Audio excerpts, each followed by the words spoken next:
Hello everyone, welcome back to the channel, and today we begin the Montreal Canadiens franchise mode in NHL 20. I'm excited to become the GM of the Habs in this video game to see if I can bring the Habs their 25th Stanley Cup and hopefully some more. Really excited for franchise mode. I have just completed my Atlantic Navigators 10-year created team franchise mode.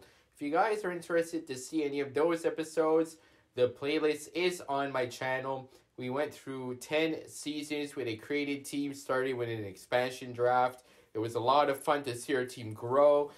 We drafted some players that became some stars. We made some big trades, added some big names in the NHL in real life in the team. We've seen Alex Ovechkin break Wayne Gretzky's record for goals. We've seen Sidney Crosby pass Jaromir Jagr for points. So that was a lot of fun. Looking forward to have a great franchise mode with the Montreal Canadiens. It's going to be cool to see the team grow throughout the years and again see if I can bring them a Stanley Cup. I'm really hoping to give them a cup before Carey Price is no longer with the team. Now I'm going to go through a few things in this episode. This won't be a lot of simulation necessarily. It's going to be more of an introductory episode, talking about a few things that I want to look towards doing for the team early on. I definitely want to look at getting younger and the growth through our prospects and the draft and free agency and trades as well. So first things first, I'm going to go over the trading block that I have. Now, this doesn't mean I'm going to be trading these players right away, but I would like to get rid of some of these contracts. So Carl Alsner, 4.625 for 3 years as a 78 overall in the AHL. Paul Byron's making 3.4 for another 4 years.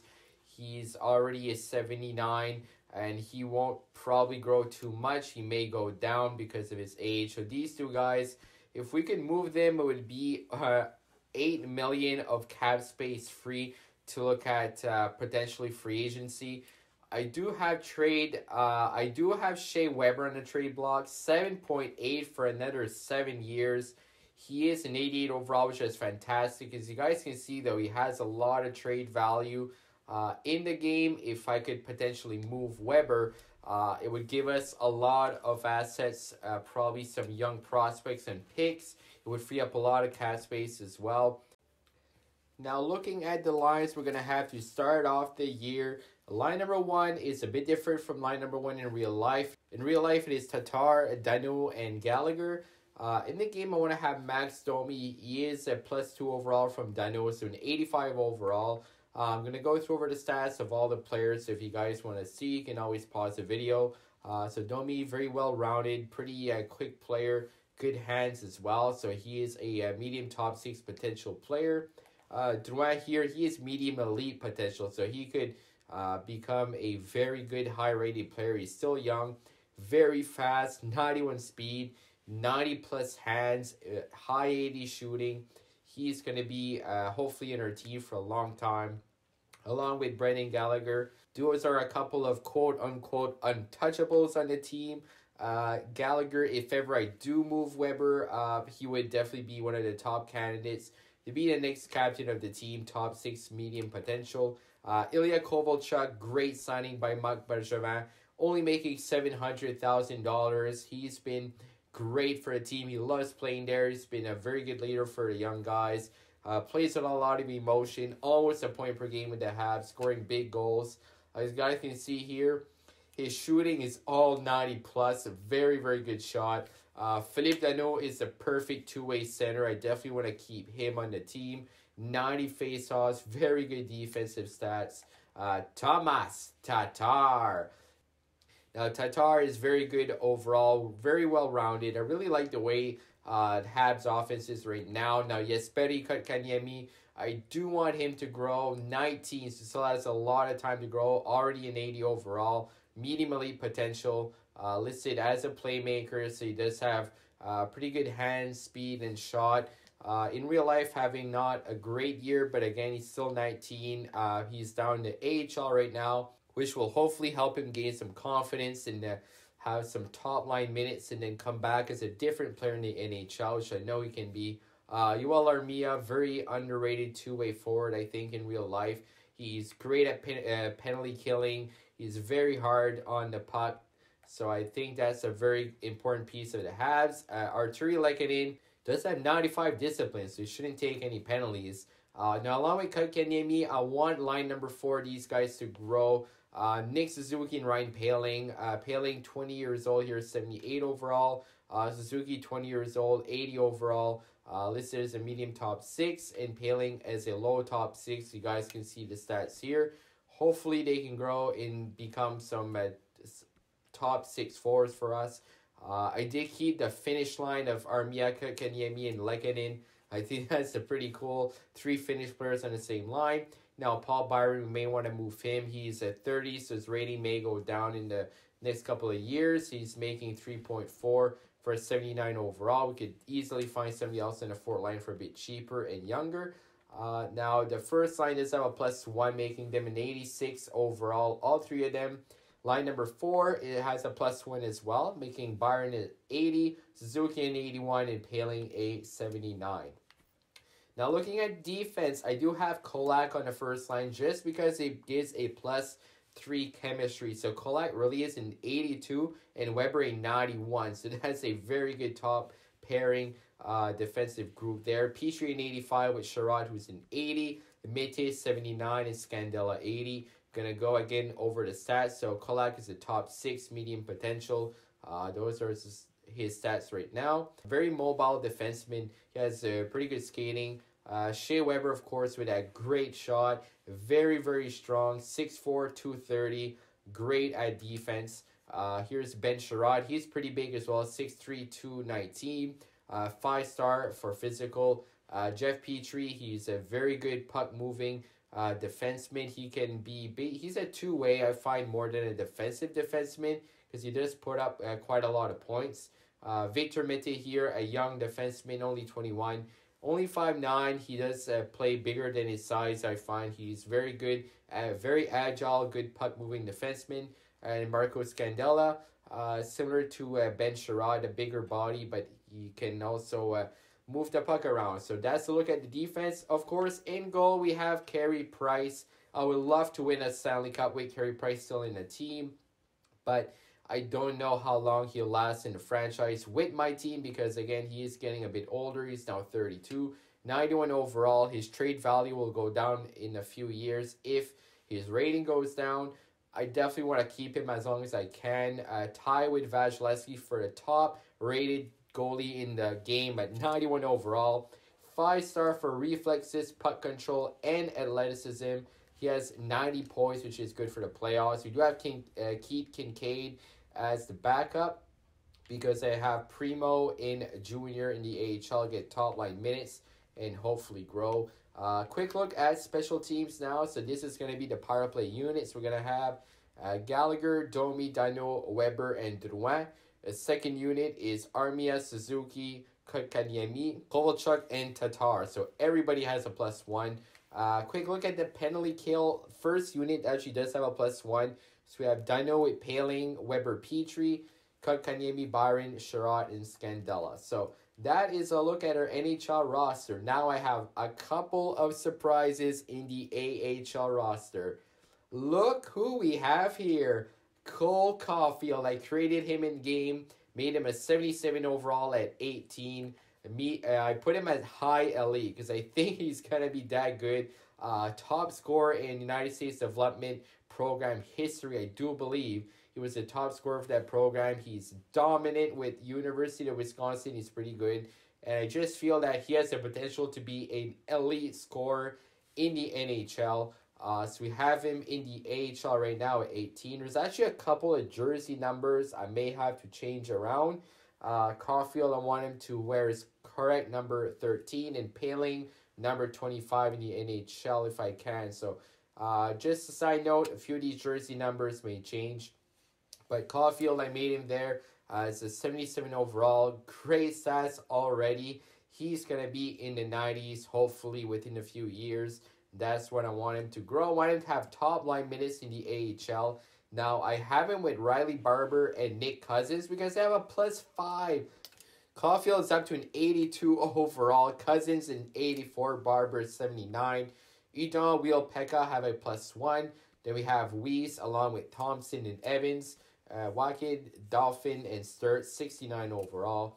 Find the AHL team is pretty good. Defense.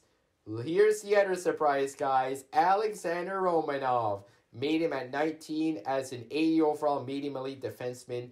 So both of these guys, I want him to have 1 year in junior. Because of realism, they're not in the NHL in real life this year. I'm hoping to have them go in the NHL next season in game. And of course, I want them to grow, have top line minutes. So this is a look at Romanov's stats. Made him as a two-way defender. I find that he's a two-way. He's very good defensively and offensively. He can play both sides of the ice. He hits hard, as well as his partner Cal Fleury there, both hard-hitting defensemen. Jolson, Carl Alser, which I hope to move his contract. Xavier Ouellet and Gustav Olofsson. Going back to Cole Caulfield, I mentioned that. I made him as a sniper, of course. And in goal, Caden Primo. Medium starter potential, 79 overall at 20 years old. Former 7th round pick back in 2017. And then Charlie Lindgren will be backing him up in Laval. Quick look at the special teams. Pekka, Cousins, Wheel, Caulfield, Romanov, Weiss, Thompson, Dauphin, Udon, and Fleury. So we're going to sim up quickly to the end of the preseason in the NHL. Just want to get a taste of how good the team is going to be. And then we'll be able to sim up a few weeks in the regular season as we win 10-0 against the Tampa Bay Lightning. What is that? The Habs, are they really that good? 7-1 against the Boston Bruins. 6-1 after the preseason. Oh my goodness. Maybe we got to go for the playoffs this year. Brendan Gallagher, 8 points in 5 games. Oh my goodness. Kovalchuk, 7 points. Domi, 7 points. Wow. I mean, I don't know if this team is going to play like this in the regular season, but if they do, look out for the Habs in the Atlantic Division. I'm going to go see quickly here if there are any notes about our dominant performance against the Tampa Bay Lightning. Alright, so first things first, guys, we got to change a few jersey numbers.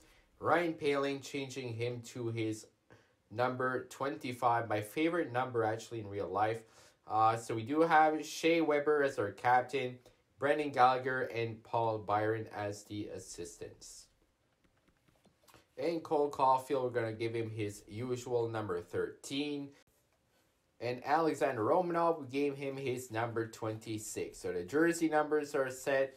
Our trading block is set. The lines are all ready. We got our scouts assigned. Our coaches are all ready. I'm just going to go through the head coach real quick. Then we'll be able to sim up a few games. Funny enough, the last name of our head coach is Molson. Not spelled the same way as the owner, Jeff Molson, in real life, but still pretty cool. So Silas Molson, or Silas, I'm not sure how to pronounce that. But 63%, he does have a very good team fit. He really likes guys like Weber, Tatar, Drouin, Petrie, Domi, Armia, Suzuki. So basically in the game, you can also hire or fire your coach, giving his team a fit, his scheme, the way he likes the players to play, and the type of players that will affect the chemistry of the lines, and if the coach likes the player as well. So here we are, guys. Game number 1, year number 1. We're starting our franchise mode as the GM of the Montreal Canadiens. Hopefully bring the beautiful city of Montreal another Stanley Cup. You're starting the year away against the Carolina Hurricanes. Let's see if we can score first, and we do. Max Domi scores right off the bat to start off the 2019-2020 season. We're shooting him 8-3. Let's sim up the end of the first. Still 1-0. No more goals in the first. 13-5 after 1 shots. Let's look at the game after 2 periods. 4-1. A big period for the boys. A big period. We actually start Keith Kincaid. I gotta put Gary Price back.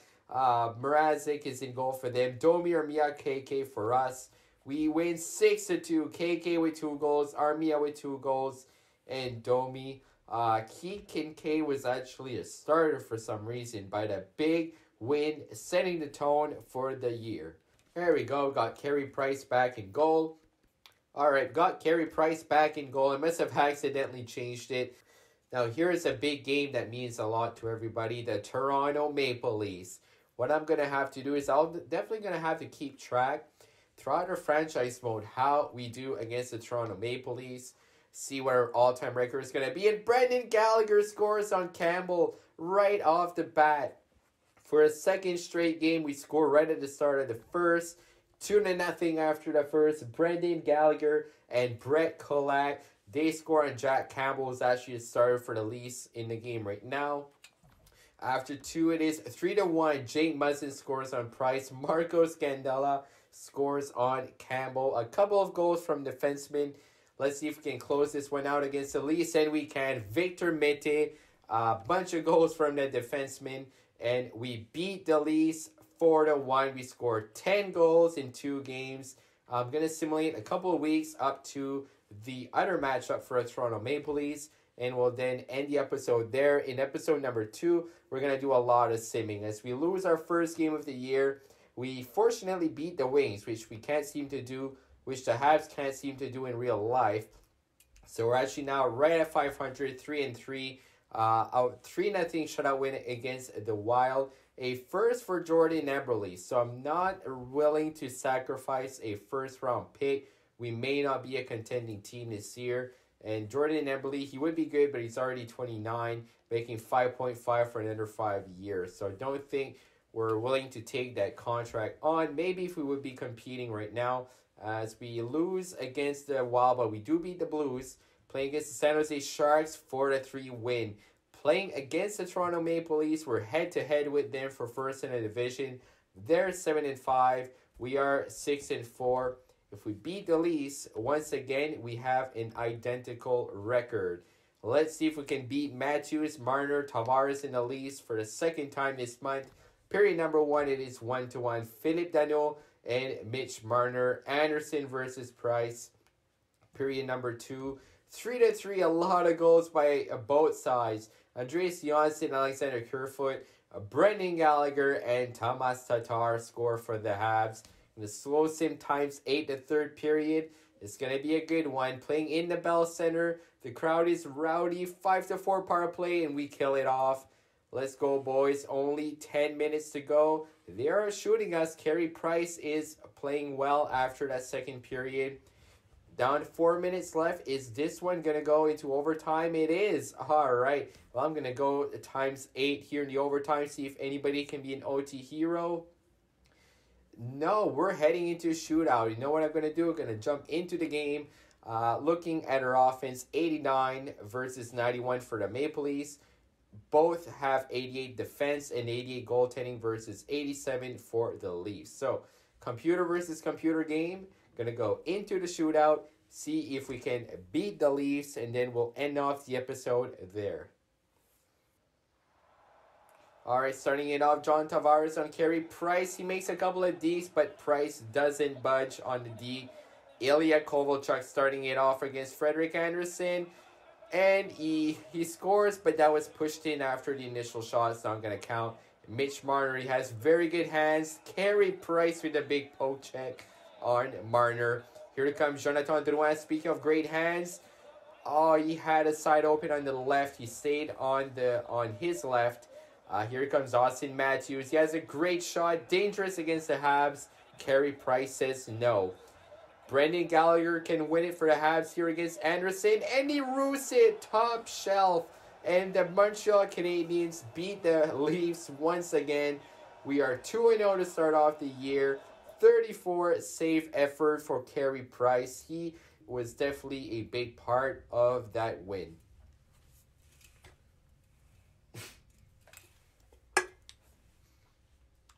Well, that's going to do it for the episode, guys. We are 7-4 starting off the first month of the year. I'm actually going to simulate the last 2 games just so we have the entire month of October done against the Coyotes and the Golden Knights. Against Pacioretty, we beat the Golden Knights 3-1. So 8-5, not a bad month of October. We are well over 500 right now. We are third in the division. Brendan Gallagher, 10 points in 13 games, leading the team early in the year. He already has 6 goals in 13 games. Domi has 10 points, Tatar, Armia, and KK, which is great to see. Kovalchuk, Weber, Drouin. Alright, so I'm very excited for this franchise mode, guys. It's going to be a lot of fun. Hopefully all of you Habs fans out there enjoy it. And even some of you that aren't Habs fans, going to try to make it as entertaining as we can for sure. And hopefully get ourselves a couple of Stanley Cups within the next... I'm hoping to win within 5 years. That is my goal. Once we have Romanov and Caulfield in the NHL, hopefully Carey Price will still be in the high 80s to low 90s overall as well. So I'd appreciate, guys, if you left a like to show your support. That would mean a lot. Subscribe if you're new and hit that notification bell so you don't miss out on any episode. I'm going to try to make this a series that will go out twice a week. I'm going to have an episode every Saturday. Then I'm going to try to get an episode around the middle of the week as well. Thank you for watching. And as always, guys, have a great day.